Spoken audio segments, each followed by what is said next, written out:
Mikhail Babenko, who is representing WWF Global Arctic Initiative. And Mikhail comes from Russia. He holds a PhD in economics, and we have been working particularly on the Russian inventory of fossil fuel subsidies together with WWF. Thank you very much. Can you hear me? Good. First of all, I would like to thank organizers for having an opportunity to be at this Energy Summit, and of course to thank Iveta to be at this panel and to sit at this table amongst these honorable panelists.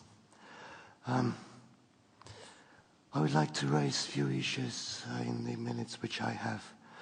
First of all, I would like to re-emphasize that subsidy is not always physical money which government transfers somewhere to somebody. In many cases it is indirect instruments like tax breaks, zero tariffs, in-kind support like investment into infrastructure which is needed to develop particular projects. So this is a very important thing to bear in mind when we discuss support to upstream oil and gas.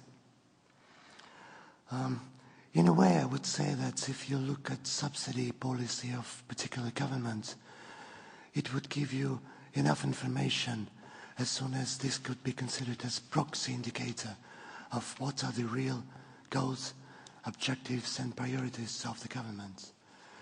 If you see significant subsidies directed to oil and gas, it means that a great stake in the development is put by the government to this particular sector. If you consider subsidies to renewable energy, then you would see that the government is going to be more sustainable in its energy demands and the way it covers energy demands. What is lacking in the Arctic so far? And here I will speak in my role of holder of PhD. I think that Arctic and Arctic communities, they do lack financial instruments for sustainable development. Development institutions and development banks, in fact in many cases they do not work in the Arctic states. Commercial banking is not interested in working in local communities which in some cases do not have collateral or bear high risks. So in my mind, what would be wise if we speak about sustainable development of the Arctic? It will be great to establish some sort of financial institution which will be focused on the Arctic, on sustainable development of the Arctic, on supporting local initiatives which contribute to social, economic development of the Arctic, and do it in a sustainable way.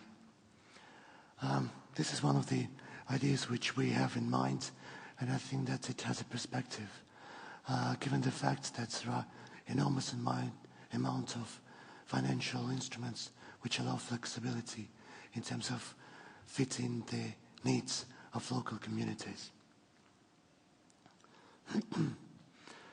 The next thing which I would like to raise is that oil and gas activities in the Arctic is extremely expensive thing. And what we currently see, actually a study on Russian support to oil and gas proved that without significant support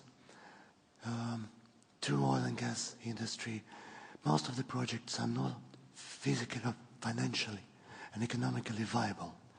Just two examples. Stockman development, one of the reasons the project didn't start, because the company actually needed enormous amount of in-kind support from the state, which the state could not provide. In Salihat, in the presentation of Minister of Environment, it was mentioned that Prirazlomne will get huge financial, tax and tariff support. Of course, for the states it is some sort of a long-term investment, because later on, when probably the project will become financially viable, it will pay back in terms of taxes. But one key message is that today's Arctic oil and gas is not only environmentally risky, but also financially and economically unpredictable. And what is more, environment and economics always go hand in hand. There are some cases where companies cancel their projects in the Arctic because if they follow their stringent environmental standards, the project becomes not economically viable. Within the G20, we had a very intensive discussion about the effectiveness and ineffectiveness of fossil fuel subsidies. What is good that the discussion has started?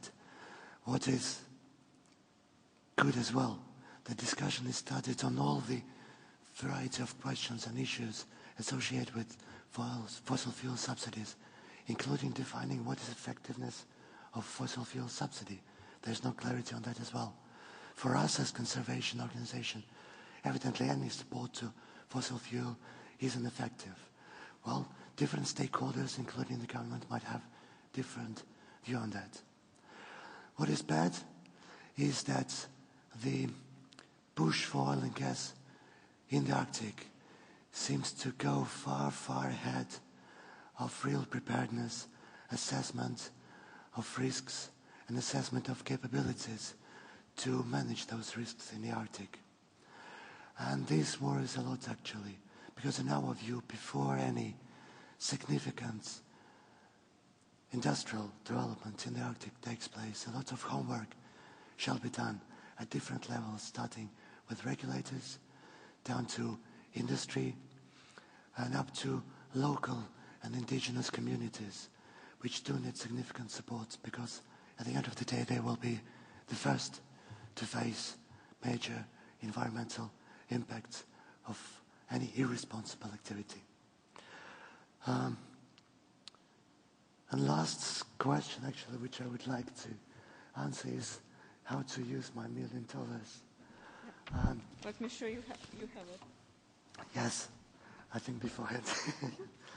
Honestly speaking, I would split it into two pieces. One, of course, it should be resilience, especially in terms of environmental resilience. But another very significant part, I mentioned it in my short speech, I would invest it into creating of financial instruments for sustainable development.